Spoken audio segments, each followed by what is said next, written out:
श्री गणेश जी को नमन करके, मेरी कुलदेवता श्री तुलजा भवानी और मेरे सद्गुरु श्री साईं बाबा को नमन और स्मरण करके आज के वीडियो की हम शुरुआत करते हैं। आज का विषय थोड़ा सा सेंसिटिव है। औरतें उनके महीने की माहवारी के वक्त मंदिर में जाएं या ना जाएं। जैसे कि हम सबको पता है, महीने के कुछ दिन किसी शुभ कार्य में जाना, किसी पूजा पाठ में सम्मिलित होना, मंदिर में जाना, पवित्र चीजों को छूना कुछ लोग अच्छा नहीं मानते। तो कुछ लोग ये मानते हैं कि ये सब अंधश्रद्धा है। बहुत से लोग इस बात के ऊपर राय जानना चाहते हैं, तो मैं आज इस सेंसिटिव विषय के ऊपर वो बात कहूंगी जो आज तक किसी ने भी किसी से भी नहीं कही है।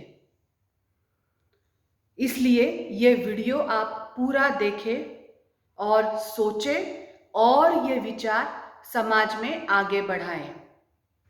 पहले मैं इस नियम का शास्त्रीय रूप बताऊंगी। शरीर से निकला हुआ कोई भी शरीर का हिस्सा अपवित्र माना जाता है। जैसे कि हमारे बाल जब तक सिर पर है ठीक है, लेकिन जैसे ही हम कंघी करते हैं उसमें से जो बाल निकल के आते हैं वो हम यहाँ वहाँ नहीं डालते, सीधा डस्टबिन में डालते हैं। हमारे नाखून कितने भी सुंदर हो, लेकिन जब हम उनको काटते हैं तो हम यहाँ वहाँ नहीं डालते, डस्टबिन में डालते हैं। उसी प्रकार हमारे शरीर को कुछ भी जख्म हो और उससे अगर ब्लीडिंग हो रही है तो उसी वक्त भी ये कहा गया है कि अगर आपके शरीर पे घाव है तो आपको मंदिर में नहीं जाना चाहिए। मतलब ये जो नियम है ये सिर्फ औरतों के लिए बनाया नहीं गया है, ये नियम है शरीर के रक्त के लिए। पहली बात तो क्या इस वक्त कोई औरत अपवित्र हो जाती है? बिल्कुल नहीं। मेरा मानना है कि औरत अपवित्र नहीं होती, शरीर भी अपवित्र नहीं होता, लेकिन शास्त्र में बहुत से सालों से ये नियम चला आ रहा है। अगर कोई डॉक्टर हमें रोकता है ऑपरेशन थिएटर में आने से तो हमको अच्छा लगता है, लेकिन अगर हमारी माँ हमें रोकती है, बाहर से हम जब आते हैं और सीधा किचन में चले जाते हैं, वो बोल रही है कि अब इस वक्त यहाँ पे आना मना है। उसी प्रकार अगर आपकी माहवारी चालू है, आपकी मेंस्ट्रुअल साइकिल एमसी चालू है, अगर आपके मेंसेस चालू है, ये अलग अलग शब्द है, तो आपको नहीं जाना चाहिए। तो ये सही है या गलत है? कुछ घरों में ऐसे भी होता है कि ये जगह पे मत जाओ, वो जगह पे मत जाओ, तुलसी माता के पास मत जाओ, ऐसे रूल्स बनाए होते हैं। पीढ़ी दर पीढ़ी, साल दर साल ये रूल वही होते हैं, लेकिन जब कोई लड़की जो छोटी थी अब तक और वो बड़ी हो चुकी है और उसके मेंसेस शुरू हो गए हैं, तो जब उसके ऊपर ये रोक लगाई जाती है तो उसको गुस्सा आना शुरू हो जाता है। कभी कभी ऐसे होता है कि नई दुल्हन घर में आती है, कोई नई लड़की उस परिवार में समाविष्ट हो जाती है और उसके अपने घर में ये रूल्स नहीं होते, लेकिन इस घर में वो रूल्स होते हैं, तो फिर उसको वो पसंद नहीं आता। वो कहती है कि मेरे मायके में तो ऐसे नहीं था, अभी ये यहाँ पे कैसे है, हम लोग नहीं है क्या, हम पूजा पाठ नहीं करते क्या, हम भी भगवान के ऊपर बहुत श्रद्धा रखते हैं, लेकिन हमारे यहाँ तो ऐसे नियम नहीं है। तो फिर क्या हो जाता है, झगड़ा शुरू हो जाता है। तो ये हर किसी का अपना खुद का स्वभाव है, हर किसी का अपना खुद का नजरिया है। हर घर में कुछ ना कुछ नियम होते हैं, अलग अलग नियम होते हैं। किसी घर में जूते पहन के प्रवेश करना बहुत ही गलत माना जाता है, तो किसी घर में ये चलता है। किसी घर में मांस मच्छी लाना बिल्कुल भी नहीं चलता, तो किसी घर में लोग हमेशा खाते हैं। किसी घर में दारू सिगरेट जैसी चीजें बिल्कुल ही बाधित होती हैं, बिल्कुल ही वो चलता नहीं है वहां पे। तो किसी चीज घर में उसका बहुत बड़ा अच्छा कोई एरिया सजा के रखा होता है। ये उस घर का तौर तरीका है, ये उस घर के नियम है, वो उनके जीने की एक स्थिति है, स्वभाव है, तरीका है, उनकी पसंद नापसंद है। वो उनका घर है। अपने घर में जिसको जो चाहे वो कर सकता है, क्योंकि ये दंडनीय अपराध तो है नहीं, ये कोई गुनाह तो है नहीं, ये जीने की चीजें हैं, ये जीने के तौर तरीके हैं।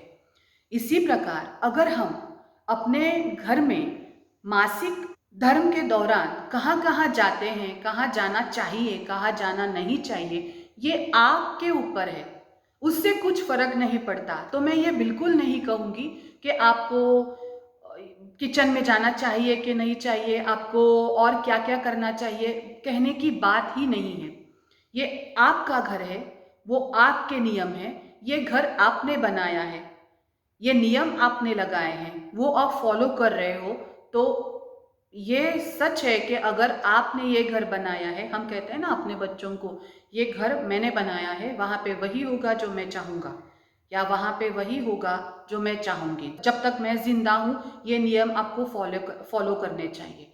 तो इसी प्रकार की बातें हम अपने बेटी को, बहू को बताते हैं।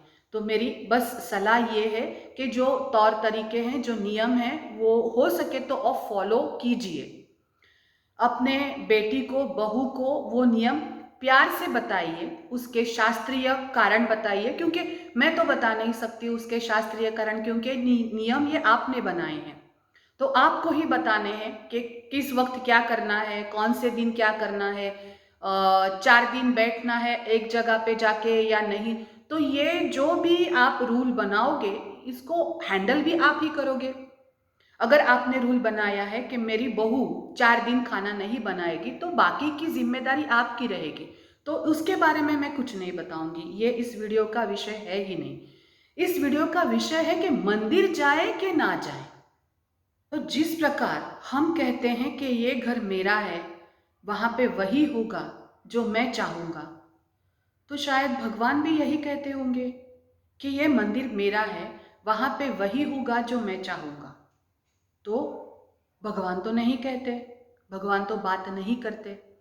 भगवान तो परमात्मा है, वो हमेशा पवित्र है। हम में इतनी शक्ति है ही नहीं कि हम चाहे कुछ भी करें हम भगवान को अपवित्र कर सकते हैं, कर सकेंगे, ऐसा होगा ही नहीं। फिर भी अगर किसी मंदिर में ये नियम है, हर मंदिर में है, और आप अगर मासिक धर्म के दौरान वहां पे जा रहे हो, तो आप यकीनन गलत कर रहे हो। क्यों, मैं बताती हूं। हर मंदिर में यही नियम है। किसने बनाया? जैसे मैंने कहा, बहुत बहुत बहुत सालों से यह नियम है, हजारों सालों से यह नियम चला आ रहा है। और ये इतना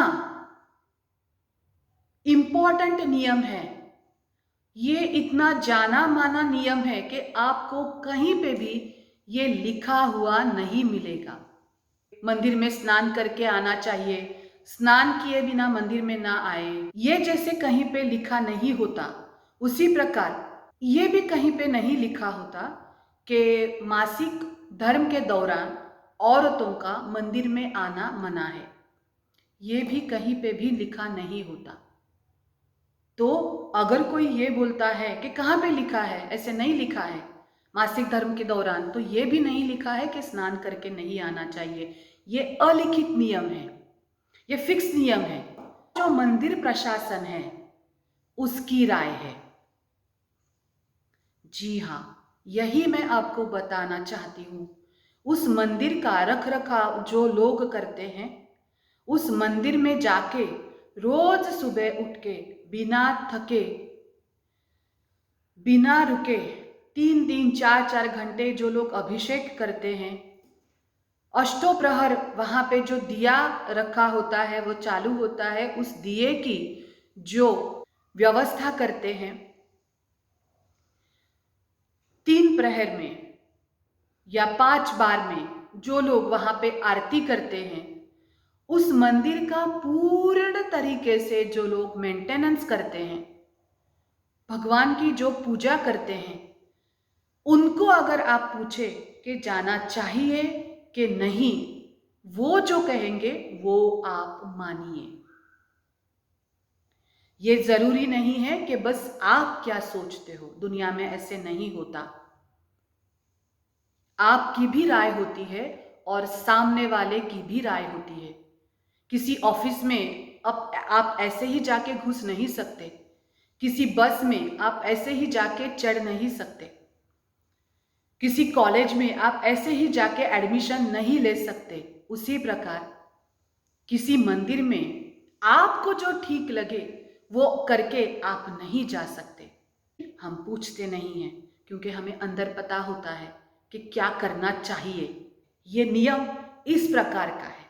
हम 8, 10, 15 लोग सोच के ये नियम बना या हटा नहीं सकते।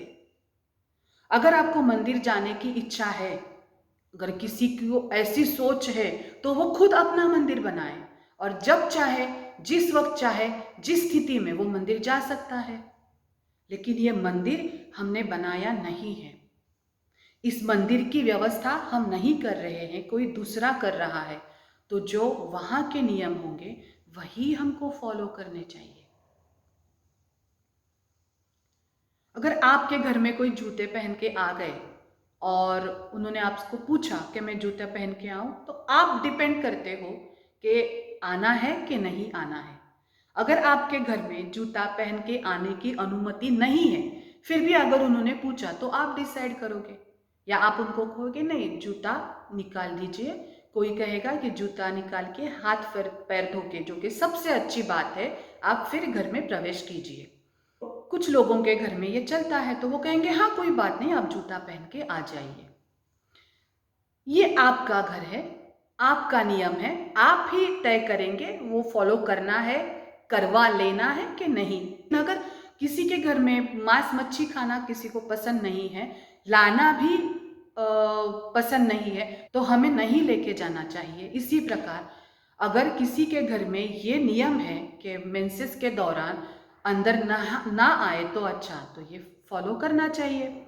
हर किसी के घर में ये नियम नहीं रहता, कुछ लोगों के घर में ये नियम रहता है। वो उनकी जीवन शैली है, वो उनके रहने का, काम करने का, उनके जीवन का तौर तरीका है, तो हमें उसको ब्रेक नहीं करना चाहिए। अगर उन्होंने हमको इनवाइट किया है तो उनको पूछ लीजिए कि मैं आऊँ कि ना आऊँ। उस वक्त अगर हमको पता है कि उनके घर में नहीं चलता, तो वो शायद वो कहेंगे हाँ ठीक है तुम आ जाओ, लेकिन उस जगह पे तुम बैठोगी तो भी कोई बात नहीं। लेकिन ये सब चर्चा प्यार से होनी चाहिए, ना कि गुस्से से और ना ही घृणा से। ये भी बात मैं इंसिस्ट करूंगी सबको कि अगर आप कोई रूल्स बता रहे हो, आप कोई रूल्स बना रहे हो, वो आप मेंटेन कर रहे हो, तो आपके घर में आने वाले लोग, आपके परिजन, आपके सगी संबंधी, आपकी बहू बेटी, इनको आप प्यार से बताइए, प्यार से समझाइए। अगर कुछ प्रॉब्लम हो जाए तो आपको उसको हैंडल करना आना चाहिए, क्योंकि ये नियम आपने बनाए हैं तो रिस्पॉन्सिबिलिटी भी आपकी होगी।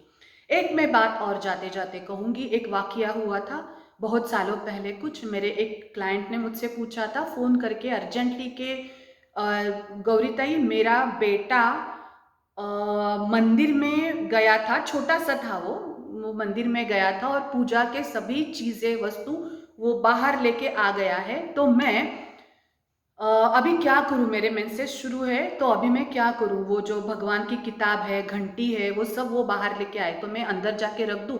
तो मैंने उसको कहा कि हो सके तो उसको हाथ मत लगाना, बस आप बेटे को पास लेके आना, पड़ोसी में किसी को बोलना कि आप रख दीजिए। ये मैंने इसलिए कहा था क्योंकि उसके घर में वो नियम था। अगर वो नियम उसके घर में नहीं होता तो वो पूछती नहीं। उसके घर में जो नियम है वो फॉलो करने का तरीका मैं उसको बता रही थी।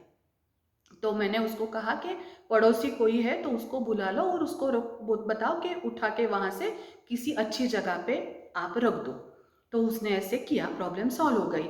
अभी आगे जाके मैं और एक बात बताऊंगी, ये हुआ नहीं था, लेकिन देखिए कि अगर हो भी गया, वो ना करे कि वो छोटा लड़का मंदिर में गया, उसके घर में जो पूजा घर है वहां पे गया होता और वो गिर जाता वहीं पे मंदिर के अंदर, क्या भगवान के पास, उसको लगता, उसको चोट आती कि अगर कोई बूढ़ा इंसान वहां पे घर का पूजा के लिए बैठा है और उसको अचानक से कोई तकलीफ आ गई और घर में दूसरा कोई नहीं है, बस ऐसी लेडी है जिसके मेंसेस शुरू है, तो अगर उसने देखा कि कोई वहां पे चक्कर आके गिर गया है तो क्या करना चाहिए? फिर नहीं जाना चाहिए? जाना चाहिए ऐसी स्थिति में, क्योंकि ये एक्सीडेंटल अगर प्रॉब्लम हो गया तो हम ये नहीं सोचेंगे कि क्या गलत है क्या सही है, हम जाके उनकी हेल्प करेंगे, है ना? तो ये हमको समझ लेना चाहिए कि ये जो नियम हम बना रहे हैं वो एक हद तक ठीक है। चाहे नियम स्ट्रिक्ट हो, आपकी इच्छा है, लेकिन नियम भले ही स्ट्रिक्ट हो, आपको प्यार से सबको बताने हैं, शांत मन से सबको बताने हैं। अगर आप चिड़चिड़ा स्वभाव लेके बोलेंगे कि अरे तुम्हारे मेंसेस शुरू है, यहाँ मत आओ, हट जाओ यहाँ से, निकल जाओ यहाँ से, तो फिर क्यों? अगर हमारे मन में इतना तिरस्कार है, इतनी घृणा है, ये तो गलत है, फिर इतना पूजा पाठ करने का क्या फायदा? अगर आप गुस्सा हो रहे हो तो गुस्सा मत होइए, शांत भाव से बताइए। कभी कभी मैंने ये देखा है कि कोई ग्रुप फिक्स करता है, ग्रुप से किसी जगह पे घूमने जाना, और अचानक से मेंसेस शुरू हो जाते हैं।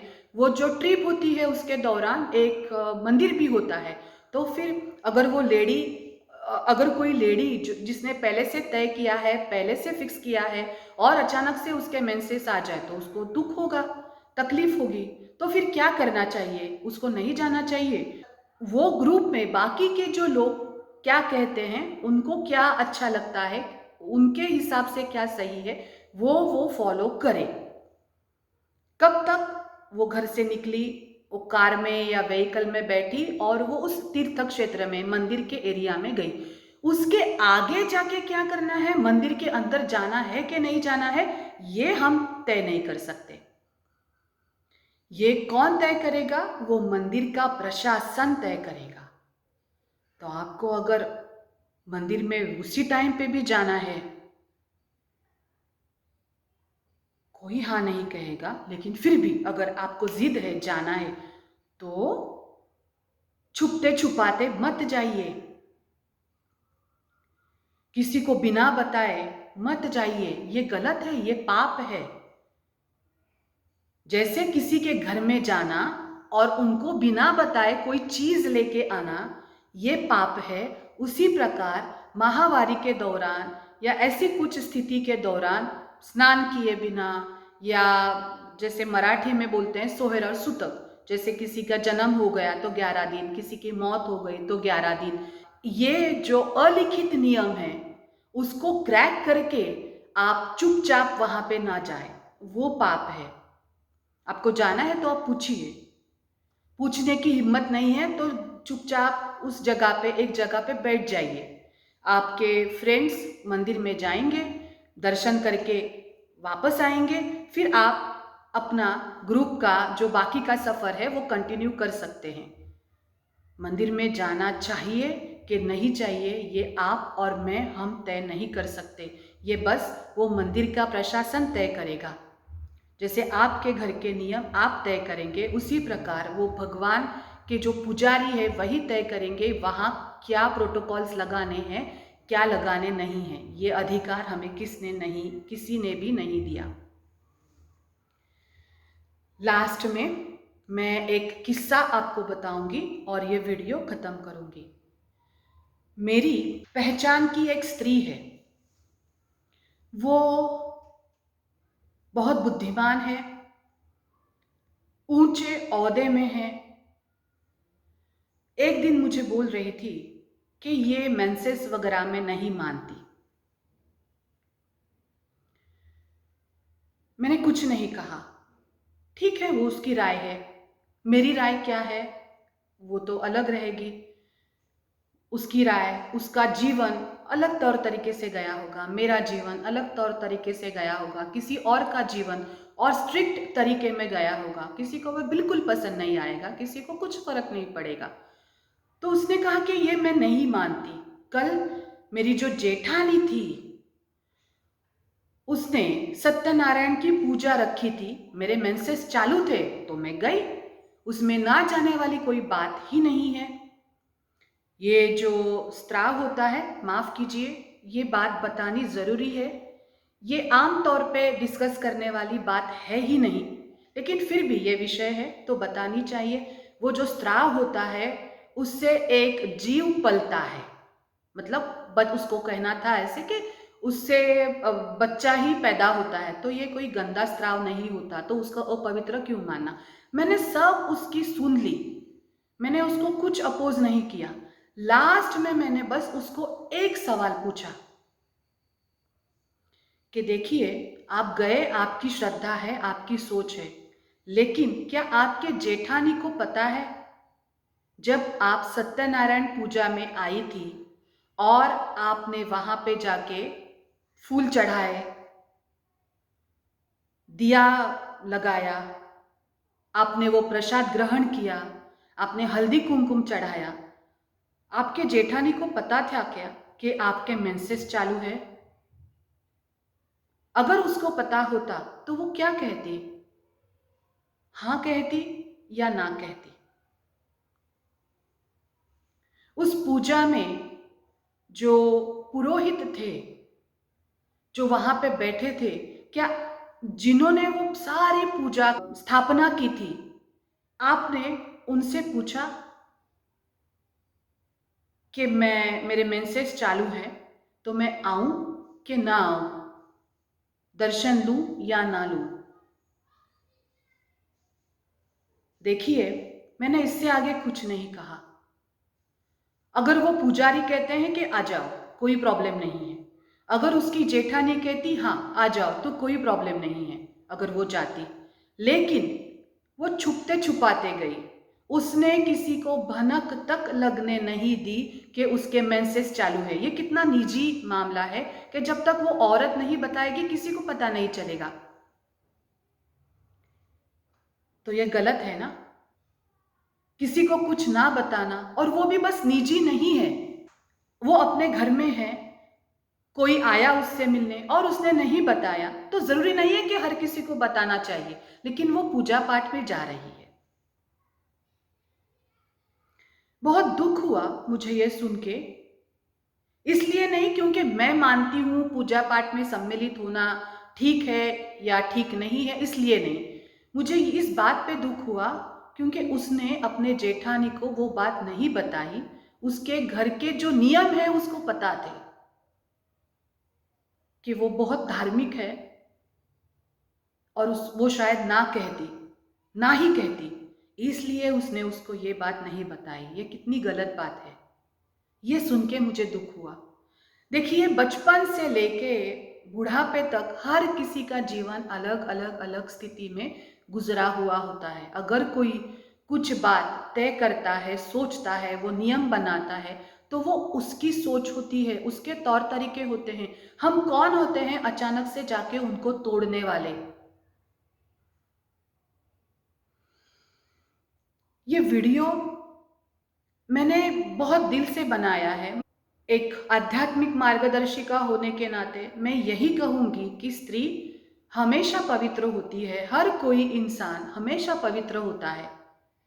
नाम जप के बारे में भी एक मैं वीडियो बताऊंगी। नाम जप ये ऐसी बात है कि आप 2400 घंटे ये कर सकते हैं कि आप जब नहा रहे हो, आप कुछ काम कर रहे हो, तो हमेशा आपको ये करना चाहिए। इसी प्रकार मैं ये हमेशा कहती हूँ कि अगर आप दिन में हमेशा श्री राम जय जय राम बोलते हो, या श्री गुरुदेव दत्त बोलते हो, या ओम नमः शिवाय बोलते हो, या ओम नमो भगवते श्री वासुदेवाय नमः का जाप करते हो, तो अगर आप मेंसेस में हो, या आप आपने स्नान किया है कि नहीं किया है, या आपके घर में सोहर हो या सुतक हो, कुछ भी हो, आपको शौच और शौच में कोई भी दिक्कत नहीं है। आप ये अपनी जो खुद की साधना है, आप हमेशा कर सकते हो, बोल सकते हो, क्योंकि ये मंत्र जब आपका पर्सनल इशू है, जैसे कि किसी किसी के गले में गणपति होते हैं, तो गणपति जी को गले में पेंडेंट बनाना अच्छी बात है। तो अगर उस औरत के मेंसेस चालू हैं तो वो पेंडेंट उसको उतारने की जरूरत नहीं है, वो उसके गणपति जी है। जैसे उसके बाल, उसका उसका दिमाग, उसका दिल, जैसे उसके बाकी के पार्ट्स हैं बॉडी के, उसी प्रकार वो गणपति जी उसके बॉडी के पार्ट बन गए हैं। तो वो अपवित्र नहीं है कि उसको उतारना चाहिए। बात यही है कि मेंसेस के दौरान कोई भी औरत अपवित्र नहीं होती, लेकिन हम जहां पे जाते हैं वहां में अगर कुछ इसके बारे में नियम है तो वो हमें फॉलो करने चाहिए। जाते जाते मैं एक बात बताऊंगी कि आयुर्वेदिक डॉक्टर, पंचकर्म की चिकित्सा करने वाले लोग, जो डॉक्टर्स होते हैं, जो वैद्य होते हैं, वो किसी चिकित्सा के दौरान अपने मरीज को, स्त्री मरीज को बोलते हैं कि जब तुम आओगी मेरे पास ट्रीटमेंट के लिए तो आपके मेंसेस नहीं चालू होने चाहिए। पंचकर्म जो होता है, आप जान लीजिए, इंटरनेट पे बहुत इंफॉर्मेशन मिलेगी। ये एक बहुत अच्छी, हजारों सालों से चली आई आयुर्वेद से जुड़ी काफी इफेक्टिव ट्रीटमेंट है पंचकर्म चिकित्सा। उसमें 5 अलग अलग तरीके के ट्रीटमेंट्स होते हैं। पॉइंट ये है कि वो डॉक्टर कहते हैं कि जब, याद रखना कि जब तुम्हारे माहवारी के दिन चालू हो तुम मत आना। तो वो तो हम झट से मान लेते हैं। फिर अगर कोई भगवान के पुजारी हमें कहते हैं कि ये 5 दिन तुम मंदिर में मत आना, तो वो हम क्यों नहीं मानते? बस डॉक्टर ही सही है, वो चिकित्सक ही सही है और पुजारी गलत, ऐसे कैसे हो सकता है?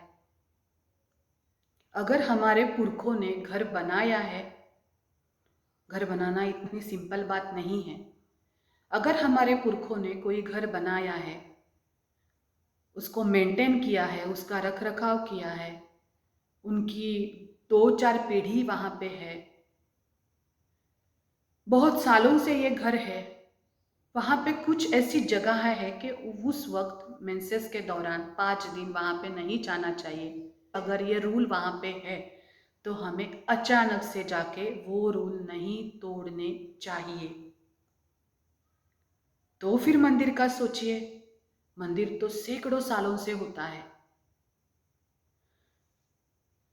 मेरी आप सबसे ये गुजारिश है, मैं ये बताना चाहती हूँ, मासिक धर्म के दौरान कोई भी स्त्री अपवित्र नहीं होती।